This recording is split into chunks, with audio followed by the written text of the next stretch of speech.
In Nerida Teresi's home, fresh food is always on the menu. She changed her family's diet for health reasons when her children were young.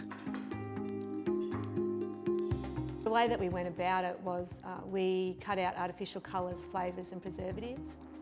As she started to pay more attention to the foods she was buying, she was surprised to learn what was in them.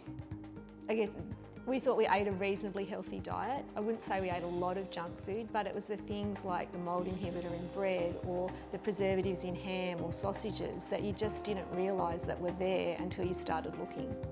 25 years on, Nerida continues to avoid high additive products, now known as ultra-processed foods. Ultra-processed foods are industrial formulations, often branded, heavily marketed. There are different levels of processing. A food is considered processed when it's changed from its natural state, generally with 2 or 3 ingredients such as salt, sugar or oil, for example. When many industrial ingredients are added, such as emulsifiers, artificial colours, flavours or preservatives, it's ultra-processed. A recent study published in the Lancet Medical Journal has described the rise of these products in diets as an urgent public health threat. The more ultra-processed foods in your diet, the higher the risk of obesity, of type 2 diabetes, of cardiovascular disease, of inflammatory bowel disease, the higher your risk of mental ill health. We need to understand this more, but it's very clear that there is a strong association there. Associate Professor Philip Baker co-led the research, which involved 43 experts.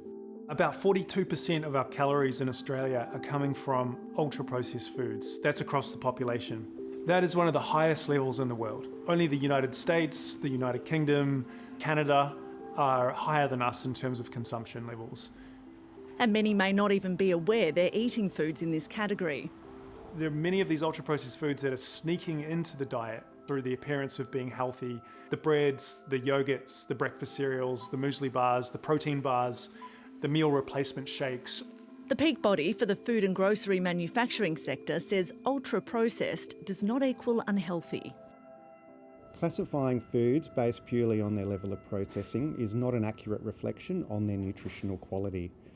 Many foods that are labelled ultra-processed are safe, nutritious, affordable and what families rely on. In Australia, food additives must undergo safety checks before they can be used. The Australian Food and Grocery Council argues processing can make products safer. Processing food helps with extending shelf life, so avoiding food loss and waste.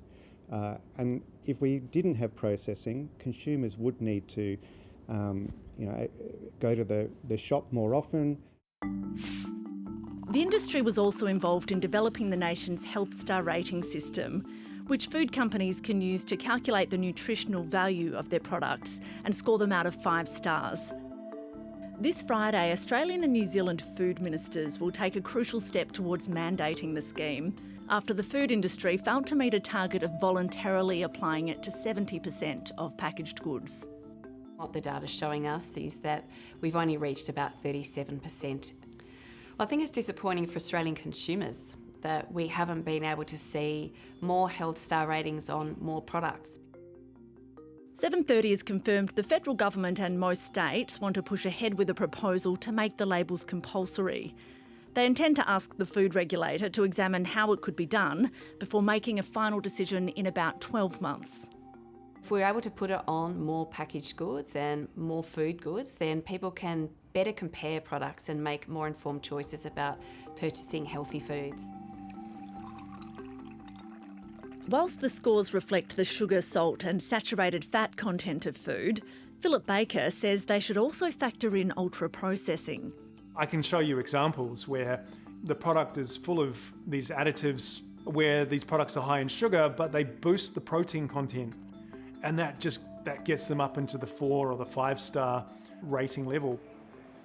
The industry supports the existing Health Star rating system in that it is based on robust scientific evidence that focuses on both the positive and negative nutrients to help inform consumers. Critics say the industry should not have been included in the design process. The other really important thing here is to get these companies out of the policy-making room. It's absolutely imperative that industry are part of the discussion when developing food policy and regulation.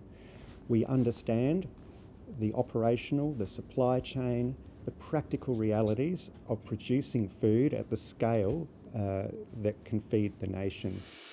A spokesperson for the Health Department told 7:30 ultra-processed foods usually get low health ratings as they're generally high in energy, saturated fat and sugar.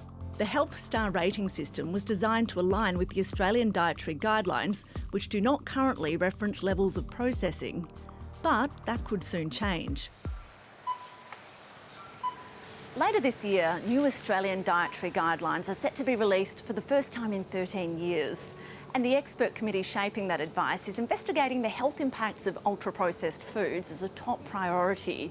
They're examining significant new evidence that's emerged on this topic since 2013. In the meantime, it's up to shoppers to assess which products are right for them. Nerida has been carrying around a list of the additives she avoids for decades. So I just grab the numbers and have a look on the back of the packet. These days, she also uses an app to check if a product is ultra-processed. The apps really help because it's much quicker. An even easier way is to follow one simple rule. Flip the product over, look at the ingredients list, and if it contains ingredients that you wouldn't use in your home kitchen for cooking, it's probably ultra-processed.